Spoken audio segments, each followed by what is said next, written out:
Hello, everyone, and thank you for joining us again for the third time to another conversation about Black History Month and with interesting Black folks here in Wales and the UK. Today, I am really pleased and happy to be joined by a special person that that I have the honor and the pleasure to call a friend, Abdulmujib Yahaya, and we're going to call him today just Mujib. And I had the pleasure to know him for the last 3 years that I've been living in the UK, and I learned so much thanks to him. And today he is joining us to teach us something more and talk about a bigger topic. Please welcome Abdulmujib Yahya. Abdulmujib, would you like to Hi, Rahim. introduce yourself for us?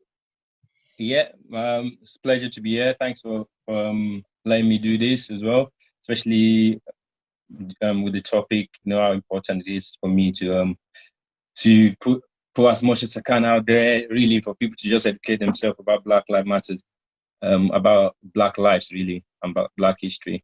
And it's Black History Month next month, so hey, happy to be here. So my name is Abdulmujib Yahaya. I go by Mujib. I live in Cardiff. I'm a refugee. I work as a youth worker. I do a lot of community work. Also, I'm a dad. So yeah, that's me, Ryan. Hi, and I forgot to introduce myself. I am Rahim, and I am the BAME, or the Black and Minority Ethnic Outreach Officer with Pride Cymru. And so, yeah, and today's topic is, I think it's very important in every level, because we are going to talk about Black Queer Erasure and what it means, and why it is an important topic to talk about. And so, Mujib, I think the first question is for you is why do you think we still find it difficult to speak about Black queerness and the LGBT community in today's context?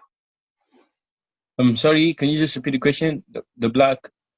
Yeah, my question was, why do you think it's still hard for us to speak about Black queerness in today's context? It was always a history issue, but we are still facing it till this day. Yeah, maybe a few reasons, but one that I'll point out, maybe because of the educational system, lack of education really from the people that are affected, like the Black community themselves. If you look, the majority of Black people, or I'll try not to use Black a lot, unless I have to, but the majority of dark skin people, like are in Africa, in the continent of Africa, and the kind of education there really is very poor. People don't. People, my philosophy is, if you're going to tackle something, you have to start from the root. So we're tackling it in the West. Yeah. So I'm talking about it for so long, but no changes. Or what if we change it around and go tackle it from the motherland, which is Africa, where I believe all Black people got heritage from. They're not necessarily born there or from there, but we look at their history, they're connected to Africa. So that's a lack of education there, I would say, is why we're still talking about it. Yeah. Yeah, I think I agree with you completely. And sometimes we forget about the roots and we just want to tackle the problem from the head. And I think it doesn't work like that. But even like when people are moving in, because you said that you are a refugee and you sought asylum here in the UK, and you are from Nigeria. So I think you are talking Yep. from an international point of view, which is Yep. even more important. So even when coming to the Western world, and I feel like there is a lot of while having conversation with other people who sought asylum here in the UK, we find that their queerness is erased when seeking asylum. Do you find that true? Well, that the awareness is So not there. when they are seeking asylum, like for example, the Home Office will not believe them if they are like the chances will not believe them if they are from a black community. Definitely, there's a during my own process of asylum, I will use from my experience, I felt like the Home Office had this kind of system where they use for just people seeking asylum from African um, countries, especially when they're seeking asylum due to fear of persecution due to their sexuality. I believe the Home Office had like a first no answer for them, like okay, no. So you have to just come back with evidence, like a lot of you have to come back with evidences and reasons and more, like they expect you to bring pictures to prove that you're homosexual. So I believe they have this like no answer to people seeking asylum from African nations due to their sexuality. Yeah, I agree. Yeah, and to be honest with you, I don't understand why, because when we think about the history of Africa and the nature of Africa from the north to the south, like North Africa, Central Africa, and South Africa or Southern Africa, the queerness and the color of Africa are there. There is a massive queerness, and there is a lot of a beautiful culture and diversity. You can still see it. But unfortunately, you can still see it today because it's always been there. You're right, definitely right. With the dressing, with the with being different. That's something as well. That's the second thing. Apart from education, where I said it's part of the reason we're still suffering now. We're still talking about struggling to talk about black discrimination. Another thing is that being different, we don't want to accept that we're so different. We've always been the main. I'm not gonna like being so questionable about ourselves. So many different cultures, the food, the colors, the dress sense. You used to see the kings like making their hair, doing their hair, like all just then the beads, the necklaces. You're definitely right. Until today, unfortunately, they're not able to. A lot of the countries there, they're not able to be so different in terms of especially in terms of their sexuality, because they'll maybe prosecuted if they start acting on their sexuality and their feelings. But it's still there. People are doing it, but in hiding and in secrecy, which is not supposed to be so. And unfortunately, people that get caught there. Yeah, because I'm also African, and I'm from North Africa, and I feel like we always have the conversation that queerness and the LGBT community and being gay is only a Western thing or a white thing, basically. Let's call it that way. But we have a rich history, documented rich history of queerness in our countries, and it's sad that because of outside circumstances that narrative has changed. But have you ever, like yourself, felt that your blackness clashed with your let's call it queerness, like these two identities clashed together? Maybe I feel that way a lot of times, actually.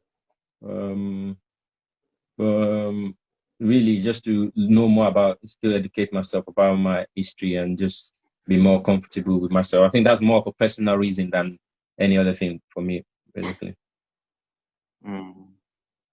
It's a personal thing, and you are so you identify as bisexual, and you were just recently in a beautiful panel organized by Glissa Kamri and another organization in India. I forgot the name of the organization, and you always sorry.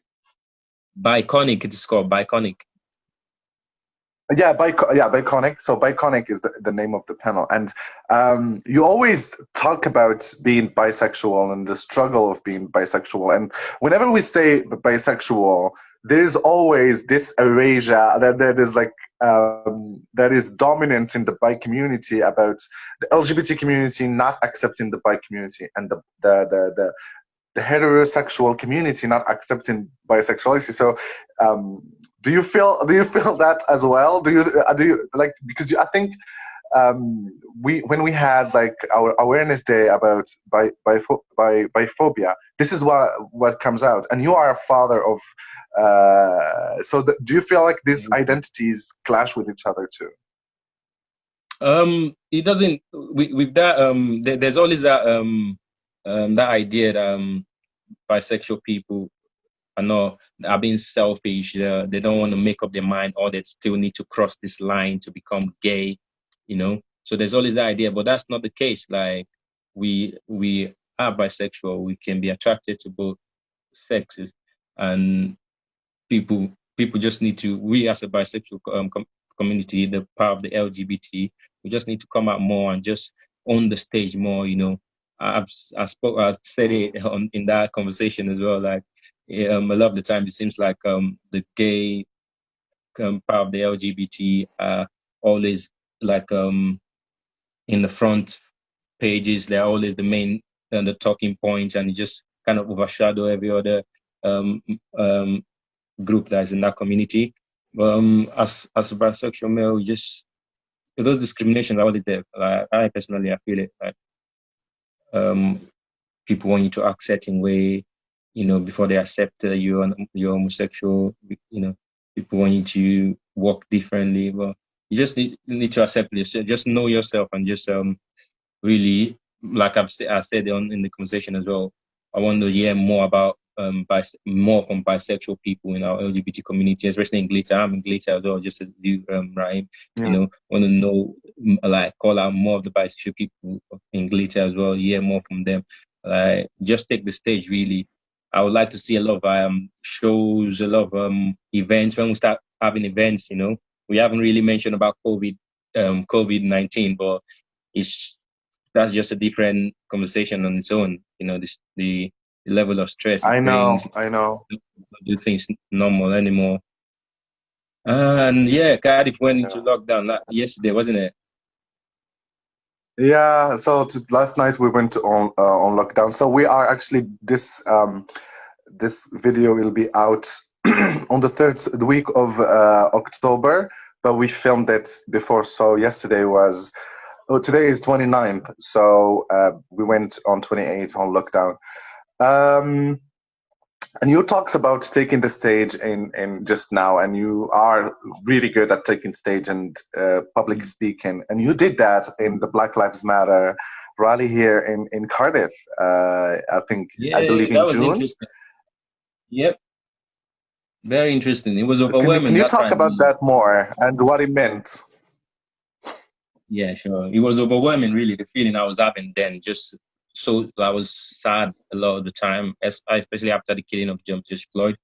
I was looking more into the Black history as well. And it's just sad that all these things are there. It's even documented where people have been racially discriminated against so badly, to the point where, like in America, they had Black people from Africa being put in cages, and people pay to come look at them and even be poking them. These things are documented, picture evidence, video evidences. There's in 1919 war where the black people from Africa actually fought and they helped in the victory, but they were not included in the victory parade, and this was known by everybody. It's just all there, but people still feel the need to try and rationalize all this to now. And you hear people saying things about, it's because we were smarter at that time, or that was what was happening that time. People take kingdoms. You know, people just try to make it sound still rational. How can you compare all of that I've just mentioned to anything, really? What can you compare it to like putting people in cages, you know, taking them from their homes because they're different? Back to the different that I mentioned earlier. You know, we've always been that different, and a lot of people don't like it. A lot of people didn't like it. Like, oh, how are you so happy being the way you were? You know, people were removed forcefully, I believe mainly for being different from their home, and brought here. So how can you compare that happened to anything? How can you justify that? But a lot of people you see, even online, especially during this, even during the Black Lives Matter movement, You see people talking about it. We had comments like all lives matters. You know, Yeah. those sort of things. There are people, and there's a lot of people out there that feels the need to do that. You know. So I spoke in the protest, Yeah, I think. and what was really exciting for me was how I saw a lot of the people that attended were teenagers, were youths, children as well. That was in Butte Park, and that was just exciting. I just want to use this opportunity to encourage everyone, really, especially the youths, the children, to stay in school. Because I mentioned education is important. Just stay in school, learn. There's a fact. Black children, like from African backgrounds, really, they tend to leave school these days. You know, I believe a lot's got to do with the stigma that is there. Like, oh, you're not going to finish, and I believe there's a lot of teachers there that from other that makes them feel the need that they're not good enough to be there. I encourage them to stay in school. I'll use a word from since it's Black History from Malcolm X. He said, "Education is the passport to the future. For tomorrow belongs to those people who prepare today." So it's not like I didn't say it. Malcolm said it. So education is important as the passport. So that will make us know our history. It is important. And I think this is one of the reasons we decided to do this interview is because we feel like education is very important. And we are asking a lot of people to educate themselves for, like, just for you to be an ally. We always talk about allyship and what it means to be an ally. And we are always asked, what is your advice for allies and allyship? And always, I think, no matter who you are, we always say educate yourself and ask questions and don't think sorry, and don't think anything for granted. And you were talking about Black Lives Matter and Butte Park and what I got from there, because I was there too, is the sense of community and sense of coming together for one reason, and that was true allyship as well. But when I think about community, I always go back to my own community, and whenever I talk, because like I said, I'm North African, I am an Arab.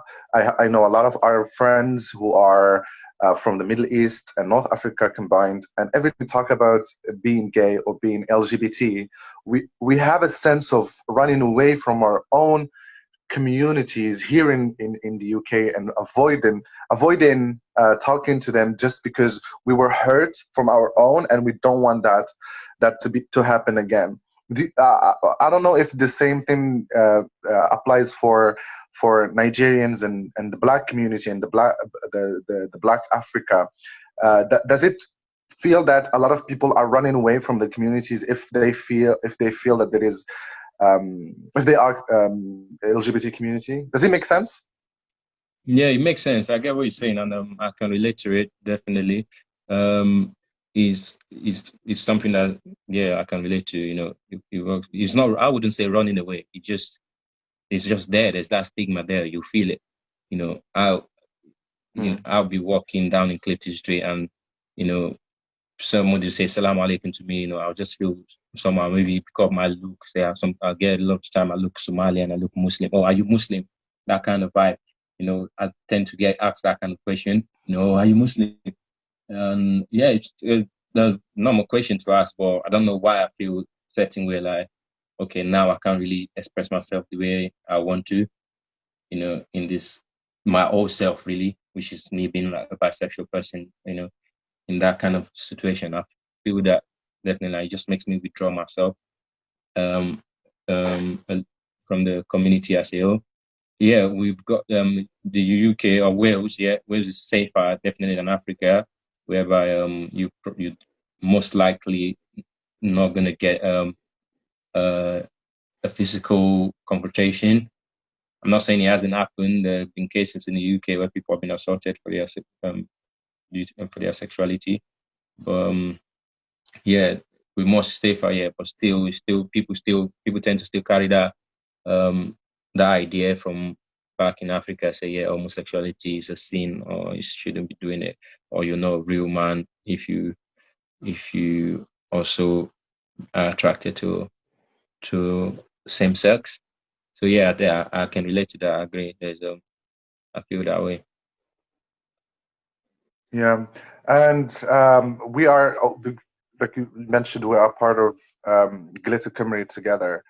Glitter Cymru, and we always talk about the wider community and the wider Black and Asian and minority ethnic community and what it means to belong to those communities, and sometimes the struggle, whether from cultural or religious or community uh, background, and like I'm alone here, so I'm away from my family, so I have a sense of freedom that I can do whatever I wanted. But for someone who was born here, it's completely a different thing, and they have to be in hiding, and they have to erase their queerness per se to be able to live this life. And you said it before, and education is important, and that portion of community should be also educated, and our community should be educated as well. And talking about education, I think now there is what is called a course or a lessons in that you have to teach children in school about the LGBT issues. What do you think about that? Does it Interesting. gonna help? Do you think it's gonna help? It's definitely going to help, and I've heard something about that.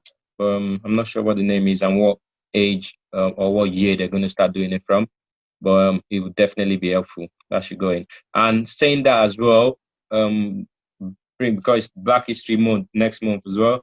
Hopefully the British It's Black this month. History. We are in Black History Month now, Mujib. We are filming Yeah, to put it in Black History Month. it was I'm just October. saying. Yeah, this is. We are in October. We are in October.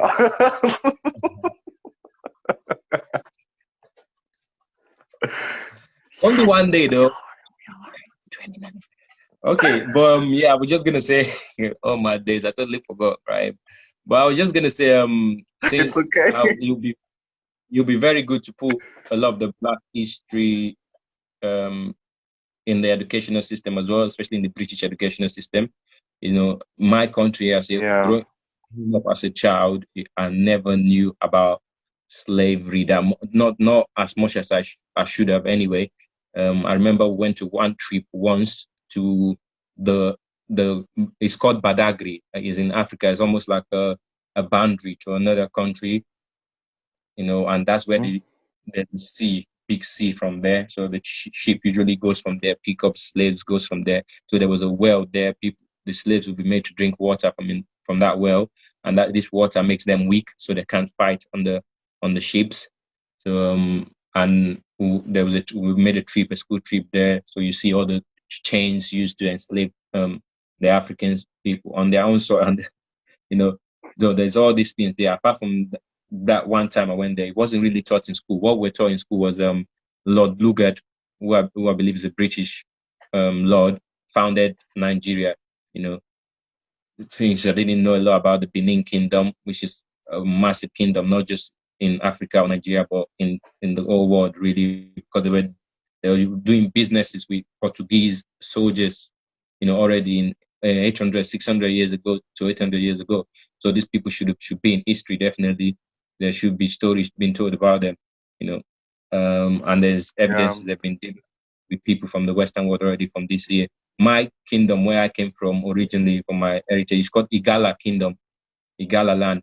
There's Got it. proof that the Benin Kingdom and Igala land had a battle. They fought, so the Portuguese soldiers helped the Benin Kingdom because they had a good relationship trading to defeat the Igala people.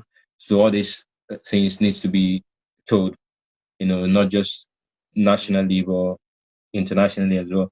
So back to the British history teach in school. You know, they're fine. They're talking about people like Mary Sequel now, like a few other people they're talking about, but they're just talking about these isolated characters. You know, just it doesn't really give the whole full idea about the Black history, how people start changing their racial view, how Britain was involved in abolishing the slave trade really. You know, we don't get to see all that. There's John Blank. He was the Tudor black Tudor in Britain, yeah, and he was with Henry VIII during Henry VIII's time, and it's noted there is this picture that's actually Tudor, black Tudor, that there's a picture to his face really, and so he's there now. There's this evidence that's there, but in that time as well, he's already asking Henry. There was evidence of a letter. I was asking Henry VIII to upgrade his pay.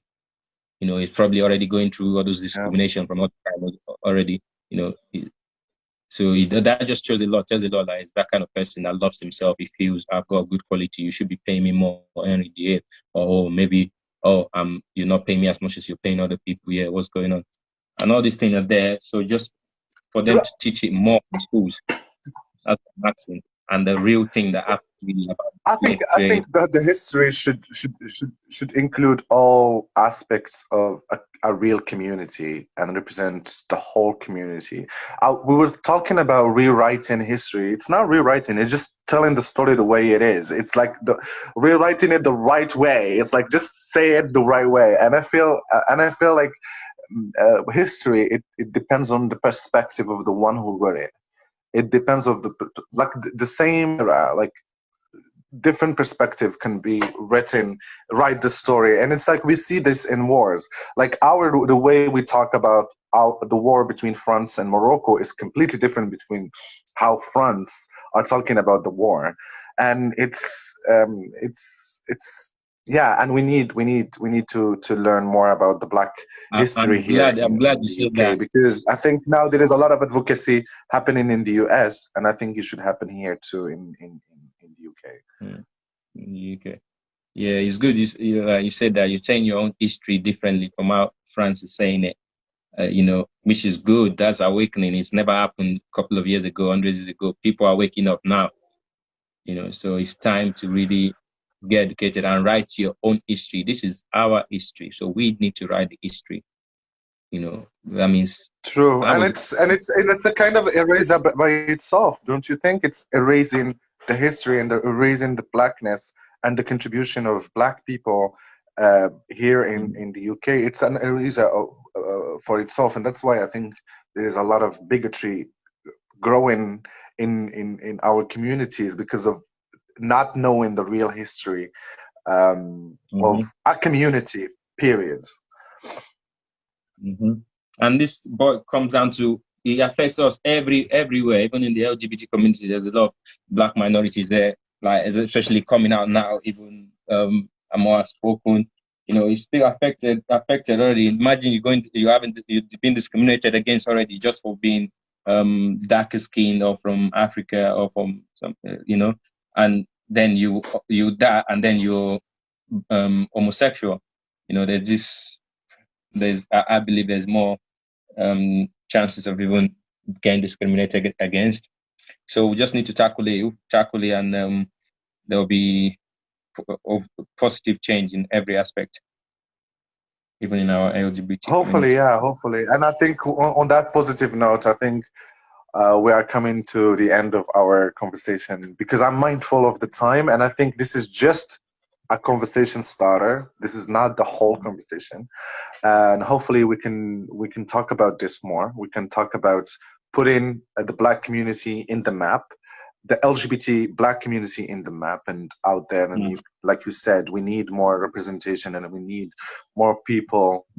And also, not only we need, I think from my perspective, is also the platform should be there for the Black community, and making sure that, and saying it out loud, that also the Black community are welcome here and are welcome to share and use the platform. Definitely. Definitely. So Mujib, I want to ask you to recommend something for us, whether a documentary to watch, whether a movie to watch, whether a song, whatever you want, or maybe you can recommend the whole thing. I said the whole thing. So Documentary. I've been watching really British Black history. Yes, I've watched a few of that on net movie. What have I been watching the movies? Apart from Cobra Kai recently, I can't really recommend any movie. Yeah, Cobra Kai. I'll go for That's Cobra okay. Kai. That's okay. Like I said, you can recommend whatever you want. Yeah, I watched that. And let me see. There's this book. I wish I can get the name. Yeah, just those two. Then I recommend Cobra Kai for the movie and Black is just what especially since it's Black History Month. Just keep yourself busy. Learn watching Black History videos on YouTube and anywhere, any platform really you can find. Okay, thank you so much, Mujib, for taking this conversation with me. And I always have My pleasure. fun talking to you. And I don't know what is happening with my English today, but I hope it was clear for Ali because she was doing the BSL for us. Thank you, Ali, for your contribution and making sure that the deaf community is represented. Thank you so much. Thank you. Well